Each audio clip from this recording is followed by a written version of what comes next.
Cover me in chocolate and fill my mouth with blood. What's up, everybody? Welcome back to the Real Guys podcast. I am your degenerate co-host, Landon. And I'm Josh. What the fuck was that? And today's video is a non-spoiler review on Hard Eyes. Starring Mason Gooding, Olivia Holt, Jordana Brewster, and Devon Sawa. So, this is a holiday-themed slasher, which we've been getting a lot of these recently. We got Thanksgiving recently. There's a couple other I don't know off the top of my head, but we're getting Thanksgiving 2 later this year. This is your typical rom-com story mixed in with the slasher genre. I personally, when I watched this, I had a good time. Yeah, I also had a pretty good time with the film. The jokes actually landed, which is kind of shocking. I know, but the funniest character had to definitely be Devon Sawa. Yeah, he was one of them. Close second, maybe Mason Gooding. Yeah. For once, the comedy actually hit in a horror movie, and that's really shocking because most of the times it's either old comedy that most people don't get the reference to, or it's 2015 comedy. So, this is basically about a killer goes around every Valentine's Day and kills couples, and they call him the Hard Eyes Killer, or HEK for short. Because there's a couple of the media scenes where they actually did put a news report in this movie, and they refer to him as the HEK. So, this is a non-spoiler, right? Yes. Okay. So, one of the scenes that was in the trailer, I'm sure people have seen it, is when Olivia Holt goes to open up her closet and the killer comes out. I honestly would have thought this would have been it was funny already because of the thing she threw at the killer, which is not in the trailer, but it would have been really funny if, like, we're not a couple, hold up. The killer was like, well, man, fuck.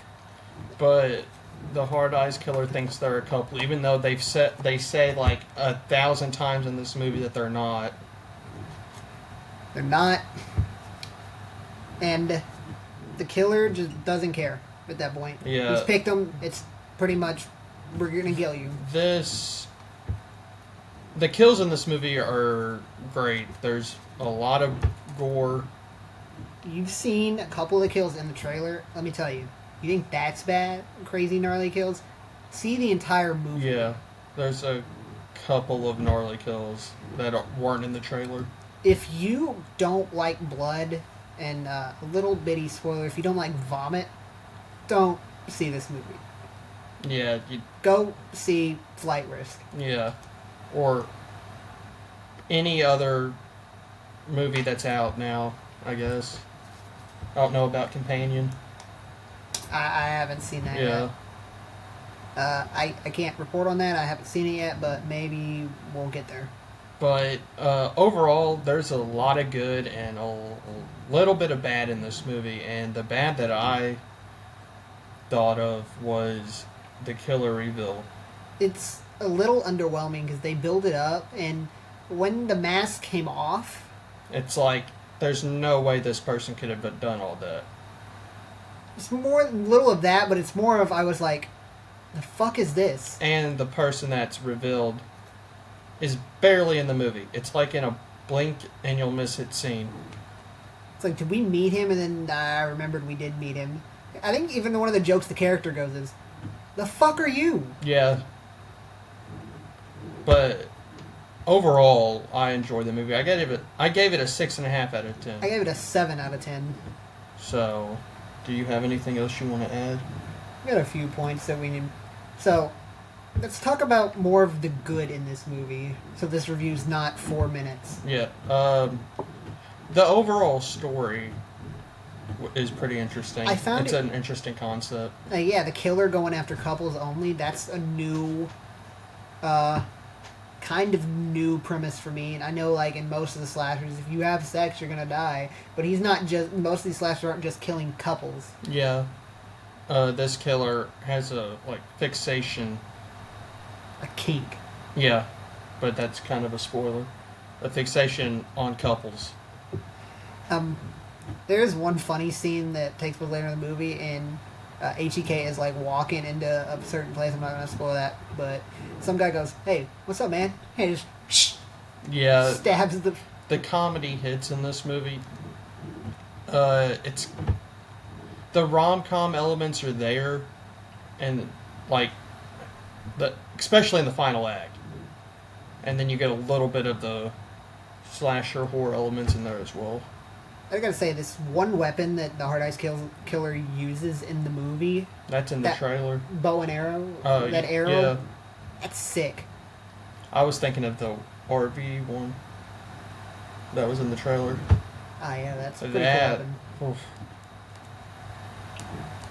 Man, I had a great time with that. I advise you, if you haven't seen this, go check it out. It is playing at your local theaters. The film was written by Christopher Landon, who has done Freaky and Happy Death Day 1 and 2, and that new Drop movie coming out as well. Which I hope that I get to go see. I don't know if they'll be playing in my local theater. I do hope they do. The only real downside I have is like what I said earlier about the killer reveal. And Christopher Landon would have been directing Scream 7. And if the killer reveal was kind of like the way it was in this movie, it would be an underwhelming movie. For a Scream movie, anyway. Some of these Scream killers were predictable. Yeah, but this one was like, who the hell are you type of thing. Killer of Scream 7. Cameraman number 3. Yeah, like, it's like that.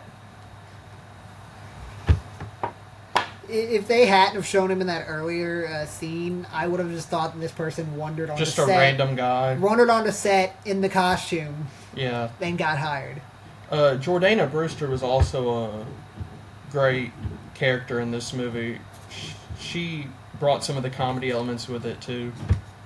I mean, I don't know if this points it. They do have a Fast and Furious reference in this movie. It's really known. Their names are Hobbs And Shaw. And when they're introduced, they go, like the movie, and the joke is they go, never seen it. Yes, they do make a Fast and Furious reference in this movie. Which I kind of found that was pretty funny. Yeah, because I was thinking the same thing before the character that they were telling even said anything about it. So, I know people got their mixed reviews on this thing. I think it's doing pretty well with the critics. At least it's not Peter Pan's Neverland Nightmare.